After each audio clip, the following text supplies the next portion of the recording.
Hi guys, Stephanie Graham's here with stephaniegrahams.com, and I thought I'd go thought I'd go live on YouTube, and this will not be edited, so whatever happens.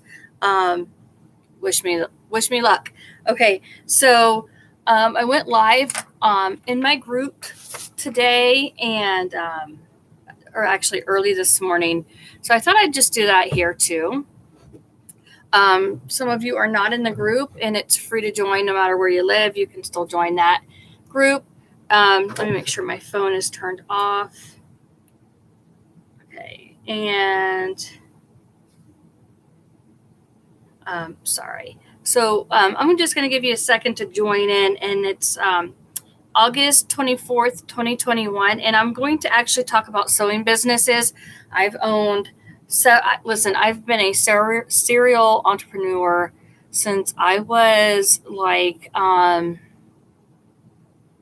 at least, I would say, 11 years old, and I don't share a lot about my childhood, but it is extremely relevant to where I am as a 40-something-year-old.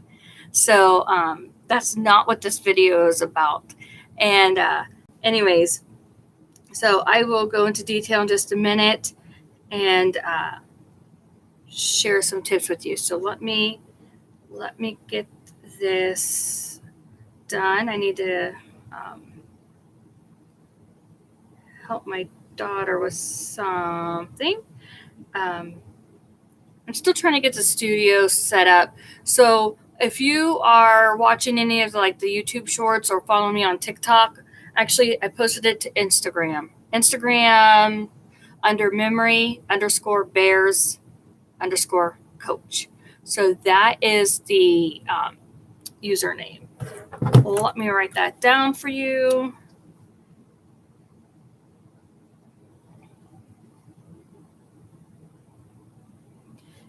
What I did, and that's supposed to be an under. Whoa, that looks terrible. Let me try this again.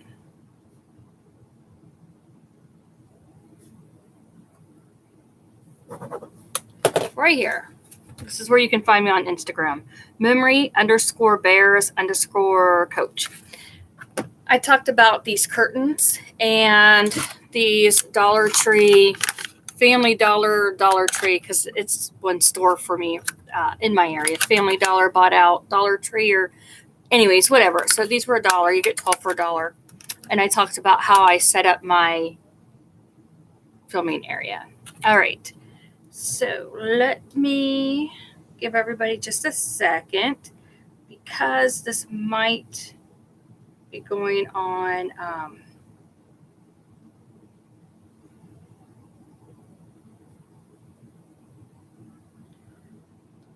Facebook too. So give me just a second.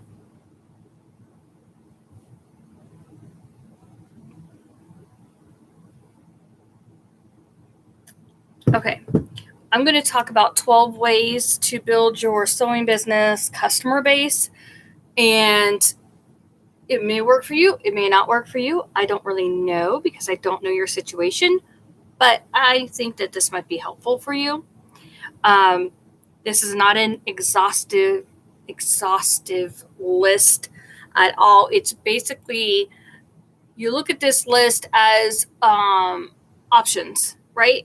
Think about what works for you and your company and where you're at. Fair enough? Okay, so here we go. Number 1, attend local classes. A lot of things are taking place virtually, like Zoom or Teams and things like that. Facebook Lives, a lot of group owners have private groups, and they use that as a membership group. And so that is an option. Local, so don't forget your local customers. And if the people that you know locally may not want memory bears or a sentimental item, then they might know somebody that does. So I don't know everybody in my town. That's going to never happen. And I don't live in a big town. I live in a small town, but who has time to meet every single person? All right.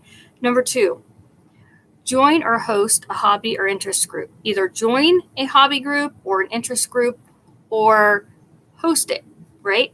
Years ago, when I owned a primitive business, I used to go by Sweet Tater Primitives in Ohio.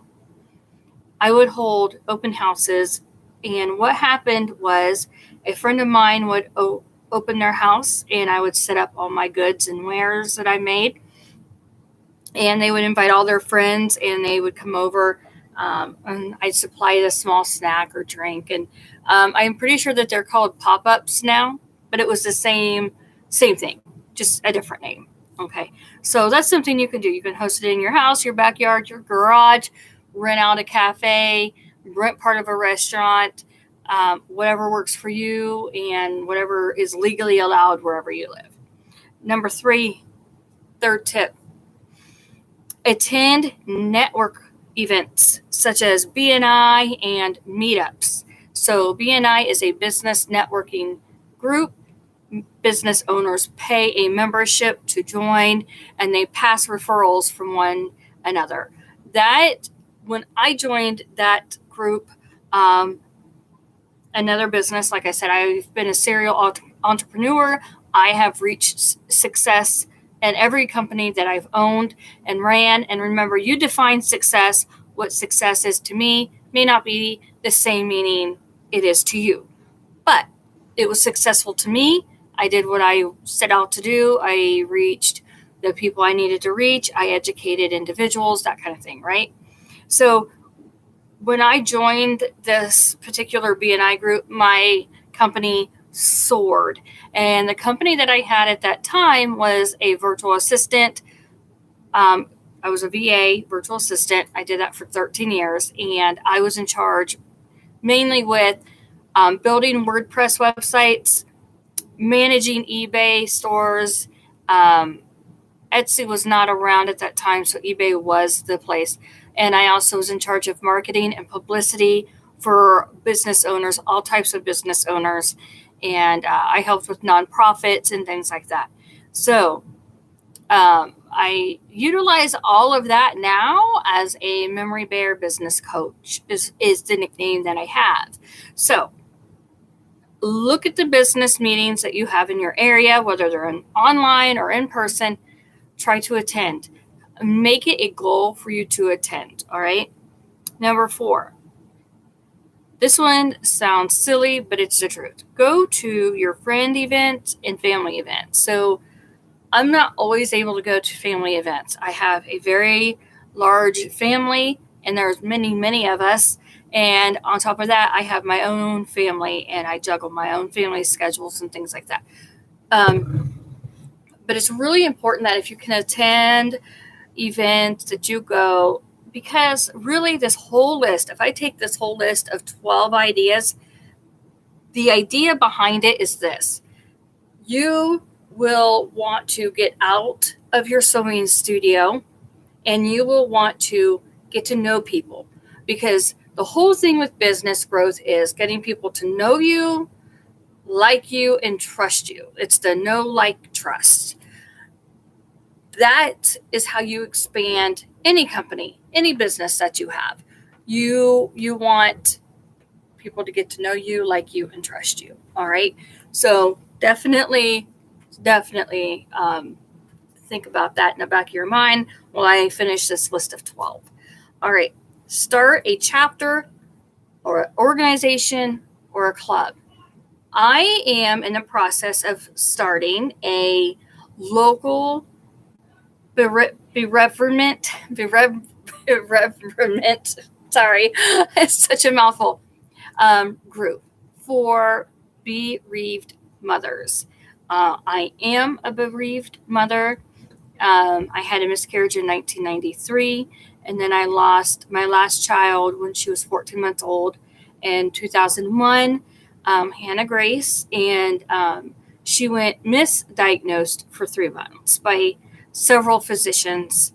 And that is a story that I share on my website at stephaniegrams.com. But I am starting that chapter. I will not be plugging my business, but I am going to give other women some support and help them with their journey through grieving, a healthy grieving process. I'm not a counselor at all. I don't claim to be one, but it's just an opportunity for us to get out and to share what we're going through, you know? So that was number 5. Number 6, join associations, clubs, organizations. Now, it sounds like I'm repeating myself, but I'm trying to give you some ideas outside of your sewing. Just because you sew and you have a sewing company doesn't mean that everything that you do has to be just with other people that sew. All right, because that's probably not your customer, right? Like if you think about memory bears, your customer isn't going to be somebody that sews necessarily, because chances are if they could sew, they'd be making their own memory bears. Think about people that are at different groups, a church group, a women's league, bowling teams, hunting. Hunting is huge around here. And there are women groups that go hunting. Think outside your sewing studio about who you can meet, where your customers are hanging out, that kind of thing. Number 7, present a workshop or offer to be a speaker. You don't have to go and speak about sewing. You really don't. If you like to bake and you want to talk about cookies, teach somebody a recipe, right? Maybe you knit and that's just a hobby, but you don't sell it. Talk about that. Talk about, fabric. Talk about bowling, whatever it is you like to do. Think about all the groups and organizations available to you. All right. That is now number 8. Number 8, support a charity or sponsor a cause. Your company could offer to pay for a child to go to church camp, right? Your company could offer to donate to a worthy cause in your town. Those are also tax breaks, but I don't talk about taxes like that. And I can't give you legal advice. I can just tell you what I've done. Number 9, engage on social media. Engage on social media doesn't mean just post and run. It's called engaging. It's where you have a conversation with somebody. So be willing to talk to people. Talk to people about things other than your company, really. I mean, how boring would it be to show up at a meet and greet and somebody just talk about themselves the entire time? Show some personality. That's what I'm saying. Number 10, host and promote your own events. You can do this multiple ways. You can host your own event. You can invite a collaborator to join, so then you're in front of their customers too. You don't want to invite competition. You want to invite a collaborator where you share similar and same customers. Okay. If you need help brainstorming on that, let me know. But it is doable. You can, just on a side note, if you ever want to host your own online event, you can have a closed Facebook group, create the event, and sell tickets and have people pay to hear you talk. So, that's an option. All right. Number 11, network with others in your field.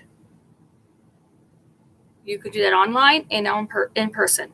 Network with other people in your field.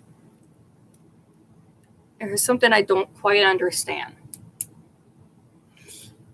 If I was to talk to another person, let's just say Sally up the street, sells memory bears, I have no problem reaching out to Sally and asking her how business goes. I have no issue with that.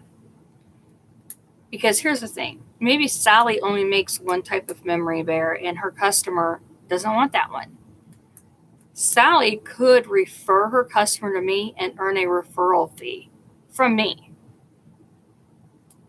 Why wouldn't you want to do that? There are only certain bears that I make. I had somebody reach out to me that lived in another state. they wanted somebody in their state to make their memory bear. She liked mine. She asked me, hey, I don't want to ship my clothes. Do you know anybody within this? And she gave me a couple zip codes to look up, to look at or whatever. I said, unfortunately, I don't know anybody. I couldn't find anybody. So that's why I now offer a free to my students. Yes, I teach online classes. My students receive a free listing with my directory. All right. So I want to refer potential customers to people that I know that can sew beautiful memory bears that do a really good job. I won't refer it to somebody that I don't know their work. So just saying that. And then number 12, collaborate with complementary businesses. What is a complementary business? Think about that. Who would complement your memory bear business? Can you think of anybody? I can think of quite a few actually. So one particular company that I shouldn't say company, but type of service-based business would be a dance studio. They're complementary. To me, they're complementary. Do you know why I think that? Well, you might not have asked, but I'm going to tell you anyways. I'm going to tell you because complementary, and sorry, my daughter's laughing at me. Complementary is dance studio. Why? Because these individuals spend hundreds and thousands of dollars on these beautiful dance outfits. And for the most part, some of them resell them. Some of them keep them in a closet that literally just hang there. This is your opportunity to say, hey, that really cute dress that your whatever your child just wore, that could be turned into a blank. See what I'm saying? They can refer this, and you can offer them a referral fee. I do.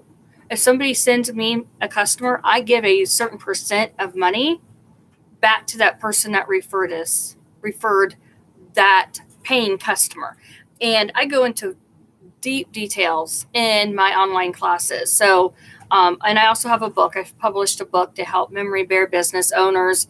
It's actually the ultimate guide for memory bear and sentimental business owners, because memory bears are a sentimental business, right? Anyways, I have the book, I teach classes, and I offer coaching. And I have a free newsletter on my website. It's stephaniegrams.com. So if you're watching this video, it's probably in the description box somewhere. And if you have any questions, let me know. But I tried to keep my video under 20 minutes because, well, we all have a life outside of YouTube. So as always, I hope you have a great time. Yeah, meet up with me, talk to me, ask me questions. I hope you guys have a great day. And thanks for watching. All right, bye guys.